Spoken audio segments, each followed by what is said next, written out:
संभाजीनगरमधल्या बातमीनंतर वळूया पुढच्या रिपोर्टकडे। पूजा खेडकरनं आचार्य अत्रेंच्या तो मी नव्हेच या गाजलेल्या नाटकाची आठवण करून दिली। कारण पूजानं यूपीएससीची परीक्षा देण्यासाठी 6 वेळा नाव बदलल्याची धक्कादायक माहिती समोर आली आहे। बहुरूपी पूजा ही यूपीएससीतील लखोबा लोखंडेच ठरली आहे। अगदी गल्लीपासून ते दिल्लीपर्यंतच्या यंत्रणांना गंडा घालणाऱ्या पूजावरचा हा स्पेशल रिपोर्ट।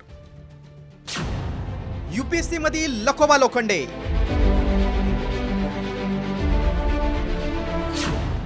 पूजाकडून नावात 6 वेळा फेरफार, बहुरूपी पूजानं दिली 12 वेळा परीक्षा,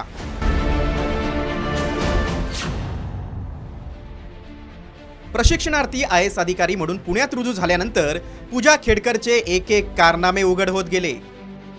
केंद्रीय लोकसेवा आयोग म्हणजेच यूपीएससी सारख्या संधी अधिकारी देणाऱ्या सर्वोच्च संस्थेच्या डोळ्यातही पूजा खेडकरनं धूळफेक केली।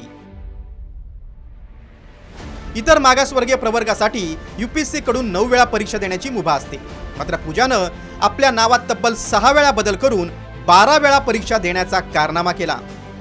यूपीएससी परीक्षेचा फॉर्म भरताना स्वतःच्या नावाचं स्पेलिंग अनेकदा बदललं, कधी वडिलांच्या नावात तर कधी आईच्या नावात बदल करून फॉर्म भरला। दिल्ली पोलिसांच्या तपासातून बहुरूपी पूजाची ही धक्कादायक माहिती समोर आली आहे। पूजानं 6 वेळा कशी नावं बदलली ते पाहूयात। 2012 मध्ये खेडकर पूजा दिलीपराव या नावाने परीक्षा दिली। 2018 मध्ये पूजा दिलीप खेडकर हे नाव होतं। 2019 मध्ये आईच्या नावात बदल केला, बुधवंत मनोरमा जे या नावाने परीक्षा दिली। 2021 मध्ये पूजा मनोरमा दिलीप खेडकर हे नाव होतं। 2022 मध्ये वडिलांच्या नावात बदल करून दिलीप के खेडकर या नावाने परीक्षा दिली। तर 2023 मध्ये आईच्या नावात पुन्हा बदल केला, मनोरमा बुधवंत या नावाने यूपीएससीची परीक्षा दिली। आयएस अधिकारी ते थेट जेलमध्ये जाण्याच्या तयारीत असलेल्या पूजानं गेल्या महिनाभरात काय काय प्रताप केले आणि तिचे पाय कसे खोलात गेले ते पाहूया। जुलैमध्ये पूजा खेडकरच्या वर्तणुकीवर प्रश्नचिन्ह उभं राहिलं। 8 जुलैला पूजा खेडकरची वाशिममध्ये बदली करण्यात आली। 11 जुलैला पुणे पोलिसांकडून पूजा खेडकरला नोटीस बजावण्यात आली। 16 जुलै मसुरीतील प्रशिक्षण केंद्रात पूजा खेडकरला परत बोलावलं। 19 जुलै यूपीएससी कडून पूजा खेडकर विरोधात गुन्हा दाखल झाला। 31 जुलै यूपीएससी कडून आयएएस पद रद्द करण्यात आलं।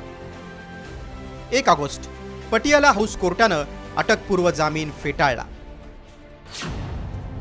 पूजानं यंत्रणांच्या डोळ्यात धुळफेक करून लाल दिवा मिळवला खरा, मात्र तो गाडीवर लावायची घाई झाली आणि पूजा गोत्यात आली। पूजाने छोटीशी चूक केली नसती तर तिचं बिंग फुटलंच नसतं। त्यामुळे पूजासारखे लखोबा लोखंडे बनून शासनाला आणि जनतेला गंडा घालणारे असे अजून किती अधिकारी लाल दिव्याच्या गाड्यांमध्ये तोऱ्यात फिरतायत, त्यांचाही पर्दाफाश करण्याची गरज आहे। ब्युरो रिपोर्ट, साम टीव्ही न्यूज।